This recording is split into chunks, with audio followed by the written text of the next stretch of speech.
લઈને નીકળી પડ્યા છો તમે? અરે સેન્ટી, સવારમાં શું બબડ કરો છો? થોડું ધ્યાન રાખ. આપણા દેશના વડાપ્રધાન નરેન્દ્રભાઈ મોદી સાહેબ 20મો હપ્તો 2 ઓગસ્ટે આપણા ખાતામાં નાખવાના છે અને તે પણ 20,000 કરોડ રૂપિયા આપણા દેશના ખેડૂતોને આપવાના છે. નિંદામણ કરવાનું છે, છોકરાઓની ફી ભરવાની છે, રક્ષાબંધન આવે છે, છોકરાઓના કપડાં લેવાના છે.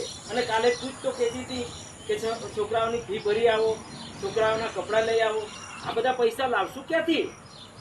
20મો હપ્તો મળશે તો આપણને થોડી મદદ તો મળશે. ચાલો આપણે પણ જઈએ વડાપ્રધાન સાહેબનું સાંભળવા માટે.